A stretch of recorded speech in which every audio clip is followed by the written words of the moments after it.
nanga, oh, oh, oh.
Bonjour à tous, merci de me recevoir chez vous.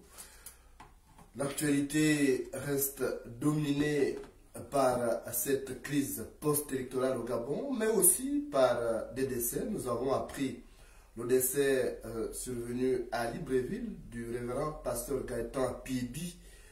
Je voudrais présenter à sa famille et à toute la communauté chrétienne mes condoléances les plus émues. En revanche, le décès annoncé de l'ancien directeur de la publication du journal L'Union, Albert Yangari Nguruma, n'est pas fondé, c'est une fausse information. Je n'ai pas vérifié l'autre information qui faisait état du décès de l'ancien maire de Yem, Vincent Esson Mengue, et ça, je n'ai pas le retour. Mais je vous tiendrai informé dans la journée. Mais en ce qui concerne Albert Yangari Nguruma, ancien directeur général de la RTG, ancien directeur de la rédaction du journal L'Union, ancien ministre également, c'est une fausse information. Il se porte comme un charme. Il se trouve chez lui à Libreville et il a même rigolé en apprenant cette information à travers les réseaux sociaux. Cela dit, Ali Bongo, le despote valétudinaire, vient de se tirer une balle dans le pied avec la nomination des menus frétins au Sénat. Il vient de se mettre une balle au pied parce qu'à la lecture de ces nominations, il ressort qu'il s'agit d'illustres inconnus qui n'ont pas une influence significative sur le terrain, sur l'ensemble du territoire national. Ce qu'on sait, c'est que Ali Bongo n'a pas tenu compte, du moins ses serviteurs n'ont pas tenu compte de la note des renseignements faite par les renseignements généraux du Gabon, les RG, qui avaient proposé un certain nombre de personnes influentes sur l'ensemble du territoire pour essayer justement d'amener la population à fumer le calumet de la paix. Comme à son habitude, Ali Bongo, reconnu pour son nombrilisme et surtout son manque de gratitude, a donc promu au Sénat des personnes qui ne représentent pas grand-chose sur le terrain. On a vu Lambaréné, par exemple, le chef-lieu de la province du Moyen-Ogooué, dans le centre du Gabon. On voit le retour sur la scène politique de Berthe Mbene-Mayer, ancien maire de cette localité, qui est en perte de vitesse dans le Moyen-Ogooué, qui ne peut pas être de grande utilité en ce qui concerne la pêche aux voies des populations migraires. On n'a pas compris quelles sont les réelles motivations. En discutant avec des amis qui sont dans les arcanes du pouvoir, ils m'ont fait comprendre que c'était des petits calculs d'épicier devant la montée du député de Lambaréné, Séraphin David-Kouré, qui, d'après certaines sources, nourrirait des ambitions présidentielles. Et donc, il fallait trouver une personne de la communauté fan pour essayer donc de le contrer sur le terrain. Or là, visiblement, Mme Berthe Mbene-Mayer, qui avait quitté l'échiquier politique depuis plusieurs années et qui n'avait plus gardé le contact avec la base, n'est pas du tout la personne la mieux indiquée. Le service des renseignements généraux du Gabon avait proposé à ce poste Richard Auguste Onouvier, banquier de son État, ancien ministre du pétrole, quelqu'un de très influent à Lambaréné, quelqu'un de très pondéré, qui était président de l'Assemblée nationale par intérim lorsque Ginzouban Dama avait démissionné. C'est même lui qu'on voyait au perchoir de l'Assemblée nationale, mais il est en rupture de banc avec Ali Bongo. En réalité, il n'a rien fait à Ali Bongo. Tout simplement, Ali Bongo n'apprécie pas Richard Auguste Onouvier, comme il n'apprécie pas du tout toutes les grosses têtes du pays, parce que il aime les personnes malléables. Mais Richard Auguste Onouvier, qui était bien parti pour être président de l'Assemblée nationale, a même été humilié lors de l'investiture des candidats du Parti démocratique gabonais pour la députation. Donc, il s'était retiré de la scène politique, se montrant très discret même à Lambaréné, bien que gardant une forte influence. Et c'est cette personne-là qui avait été pressentie donc, au poste de sénateur au compte du Moyen-Ogooué, et même pour être président du Sénat. On sait que le premier président du Sénat gabonais était bel et bien originaire du Moyen-Ogooué, c'était Georges Raouri. Georges Raouri d'ailleurs qui a été éteint politiquement par Richard Auguste Onouvier, qui avait été utilisé par Omar Bongo. Omar Bongo, comme vous le savez, avait toujours des entourloupettes et il avait donc utilisé Richard Auguste Onouvier pour éteindre justement l'influence de l'ancien président du Sénat qui est décédé, donc Georges Raouri. Et pour un monstre politique de cette envergure, on a tout intérêt à l'avoir avec nous et non contre nous. Et là, malheureusement, Ali Bongo, dont les calculs sont orientés vers d'autres objectifs, c'est donc tenu, n'aime pas du tout Richard Auguste Onouvier. Richard Auguste Onouvier qui pourrait faire très mal si jamais il lui arrivait l'idée de se présenter à l'élection présidentielle. C'est déjà parmi les sommités spirituelles dans le pays. Il est président d'une loge, la loge écossaise. Du moins, s'il était président de la loge écossaise au Gabon. Et puis, c'est quelqu'un sur le plan traditionnel aussi qui est bien calé, qui a une forte influence donc au niveau des sociétés secrètes sur l'ensemble du territoire. Et mieux encore, c'est quelqu'un qui parle pratiquement la plupart des langues du Sud. Voilà quelqu'un qui pourrait faire très mal si jamais il sortait du bois pour se présenter à l'élection présidentielle. Mais c'est un homme très pondéré, un homme mesuré, quelqu'un qui n'avance pas n'importe comment, qui ne s'avance pas sur le terrain politique, mais ça ne veut pas dire qu'il est mort. Il n'est pas mort politiquement, il peut faire très mal à tout moment. Mais il a été écarté. On avait pensé, les services de renseignement généraux avaient donc proposé Richard Auguste Onouvier pour essayer de phagocyter un peu tous les rebelles du Moyen-Ogooué, parce qu'il est aujourd'hui le seul, pratiquement le seul, qui a de l'emprise un peu sur la population. C'est quelqu'un connu pour sa générosité sur le terrain. C'est quelqu'un qui assiste pratiquement toutes les personnes qui sont en détresse, et il a donc gardé une forte influence.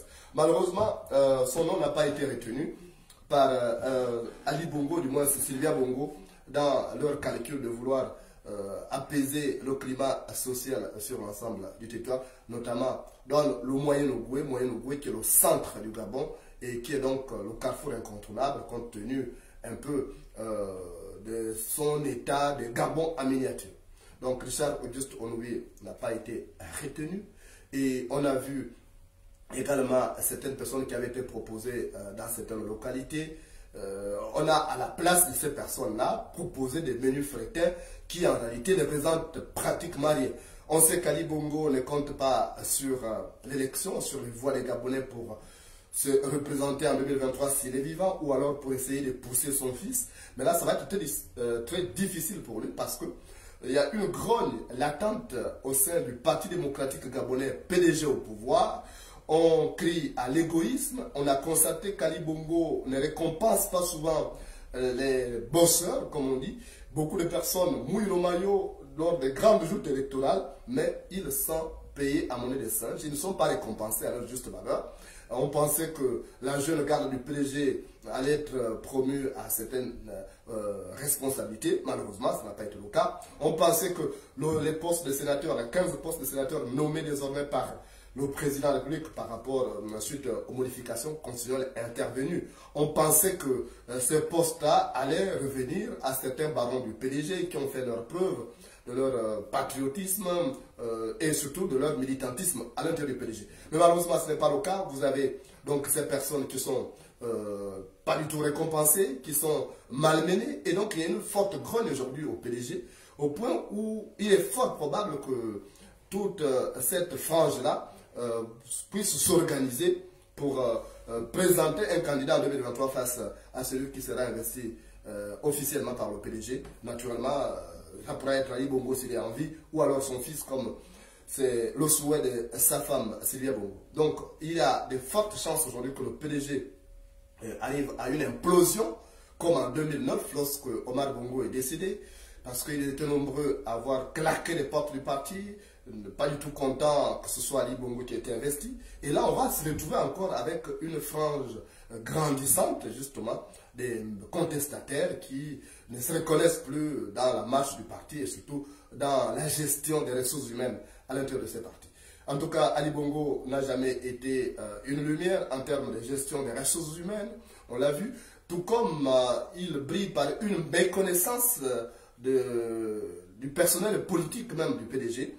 La preuve, c'est qu'on se retrouve avec des personnes qui sont même à l'extérieur, qui ont été nommées sur la base du népotisme, comme c'est la règle. Aujourd'hui, à l'intérieur du PDG, on va choisir quelqu'un parce que c'est un ami, mais pas sur des critères objectifs. Donc là, on se retrouve encore avec une chance, c'est une balle qu'Ali Bongo se tire dans le pied avec ces nominations bidons qui ne remplissent pas les conditions et qui ne tiennent pas compte des données sociologiques sur le terrain. Parce que il est clair qu'Ali Bongo ne maîtrise pas le sociogramme des Gabonais et il se trouve donc devant cette difficulté. Il ne connaît personne. Sylvia Bongo non plus ne maîtrise pas grand-chose. On se retrouve avec donc des personnes qui en réalité ne méritent pas ces postes-là parce qu'ils n'ont pas fait preuve de leur militantisme à l'intérieur du PDG. Or, il y a des militants de première heure qui ont vraiment mouillé le maillot, que ce soit en 2009 ou en 2016, mais ces personnes ont été récompensées en 2016. Avec un peu plus de recul. Avec un peu plus de recul, on se rend compte que même sous Akombesi, il y avait une meilleure gestion des ressources humaines. La preuve, aujourd'hui, on se retrouve avec un gouvernement composé des menus frétins, de personnes qui ne connaissent pas la gestion des affaires publiques, qui ne connaissent pas la chose politique. Donc on se trouve avec des blancs-becs, d'où justement la dégaine actuelle. Les résultats catastrophiques obtenus aujourd'hui sur le terrain, avec cette crise abyssale dans laquelle le Gabon patauge depuis qu'Ali Bongo a accédé accidentellement aux manettes de l'État. On se retrouve avec des blancs-becs qui ne connaissent pas les Gabonais, qui ne connaissent pas le terrain politique, qui sont nommés sur la base du népotisme et pas sur la base de leur maîtrise du terrain. Ce qui se passe aujourd'hui, c'est que d'ailleurs, un ami qui est au service des renseignements le déplorait. Dans tous les pays sérieux, dirigés par des gens sérieux, les nominations font souvent preuve d'une enquête de moralité.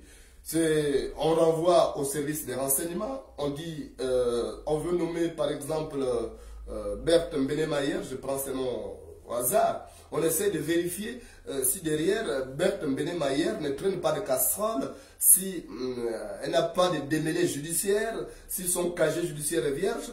On prend Seriac Mouroujami qui a été promu d'ailleurs sénateur, on se pose la question, est-ce que Seriac Mouroujami n'a pas de démêlés judiciaires, est-ce qu'il ne traîne pas de casserole? Or, en regardant justement le passé de cet homme, on se rend compte qu'il est mêlé dans le détournement des fonds à l'université Omar Bongo. Donc on se trouve avec quelqu'un comme ça qui traîne de casserole, mais qui est promu sénateur, comme pour légitimer justement la concussion, les malversations financières. Parce que quand on est sénateur, on bénéficie donc de l'immunité parlementaire. Donc, il n'y a pas une enquête de moralité. Les propositions faites par les services de renseignement ne sont pas respectées parce que Ali Bongo ne connaît pas la gestion du pays. Dans tous les pays sérieux, au cas de la France qui nous sert de modèle, par exemple, le président Emmanuel Macron, avant de nommer un ministre, il demande au service de renseignement de faire une enquête de moralité sur la personne pour voir qu'est-ce que la personne peut apporter aussi politiquement dans son fief politique. Est-ce que c'est quelqu'un qui est bien vu ou c'est quelqu'un qui est mal vu? Mais malheureusement, ça, avec Ali Bongo, ça n'existe pas. Depuis Omar Bongo, on avait un certain nombre de personnes qui avaient de l'épaisseur d'hommes d'État. Mais avec Ali Bongo, on ne peut plus avoir ces hommes-là qui ont cette épaisseur d'hommes politiques, d'hommes d'État, qui ont l'épaisseur ministérielle. Parce que tout simplement, on ne respecte pas ce nombre de choses. On se trouve avec d'anciens tueurs qui deviennent ministres. On se trouve avec d'anciens voleurs qui sont premiers ministres, d'autres qui sont premiers sénateurs pour légitimer justement le détournement des fonds. Donc, on n'est pas sorti vraiment de l'auberge avec cet Ali Bongo. On va se trouver dans moins de 2 semaines avec un nouveau gouvernement. Ça va être retouché. Certainement, Rose Christiane Soukara Ponda pourra être reconduite parce qu'elle bénéficie aujourd'hui de cette amitié de Sylvia Bongo parce que c'est une machine à répéter tout ce que Sylvia Bongo dicte. Donc, il est fort probable qu'elle soit reconduite à ses postes. En revanche, au Sénat, les choses pourraient peut-être changer mais il est fort aussi probable qu'on puisse reconduire, sauf si dans le schéma d'Ali Bongo, le poste de vice-président, s'il est remis sur selle, s'il revient à l'Angounier comme on avait promis, ils avaient promis nommer Jean-Domer Diramba au poste de vice-président, sauf si Jean-Domer Diramba est nommé vice-président, à ce moment-là, le poste de sénateur pourrait échapper donc à la province d'Angounier. Il pourrait aller ailleurs, tout sauf dans le Haut-Ogooué, puisqu'on sait que le Haut-Ogooué aujourd'hui a comme président un fils du terroir. Donc voilà les choses. Mais avec ces nominations, c'est une chance pour l'opposition et la société civile. Parce que Ali Bongo vient de se tirer une autre balle dans le pied. Il vient de grossir les rangs. Il vient encore généraliser le mécontentement dans le parti. Beaucoup ne se reconnaissent pas dans tout ça. Il y a des grincements des dents. Ce sont des nominations qui se sont faites sur des grincements des dents aujourd'hui à l'intérieur du PDG. Donc on va se retrouver encore avec un parti au bord de l'implosion, avec les mécontents qui vont naturellement grossir les rangs de l'opposition au moment venu. Et toujours est-il que ces personnes-là connaissent des choses. Lorsqu'on quitte un allié politique, ce n'est pas du tout de gaieté de cœur parce que naturellement, il y a beaucoup de choses qui ont été partagées. Donc, ce sont des nominations qui ne changeront pas substantiellement le quotidien des Gabonais. Au contraire, il faut accentuer la pression sur le terrain. Il faut continuer à mettre la pression sur ces régimes parce qu'il n'y a rien à attendre à Libo. De toute façon, il n'y aura rien parce qu'aujourd'hui, il n'a plus le contrôle de la situation du pays. Ce n'est plus lui, ce sont des nominations qui sont soumises à son appréciation. Il ne connaît même pas ces personnes, il n'a aucun lien. C'est des personnes qui sont autour de lui qui proposent donc ces promus et lui il ne fait que signer. Et du coup, donc ce n'est pas quelque chose qui viendra ici tasser la colère des Gabonais. Au contraire, il faut accentuer la pression. J'avais appris que Dynamique Unitaire avait décidé de monter au créneau et que même Marcel Libama avait décidé de faire une déclaration aujourd'hui pour essayer justement de booster les troupes. Et c'est dans ce sens-là qu'il faut inscrire toutes les actions à mener ces jours à venir. L'information continue sur Facebook et YouTube à tout moment.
Yamakuwe ba,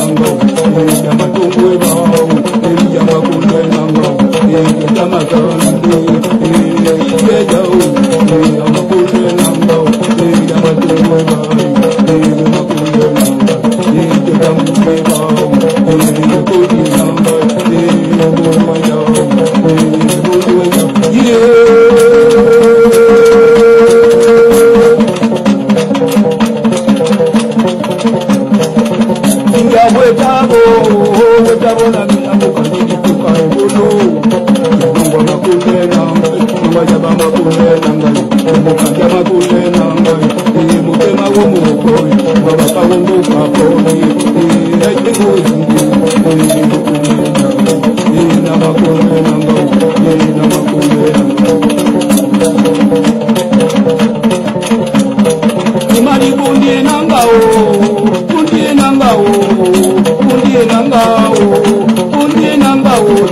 Namba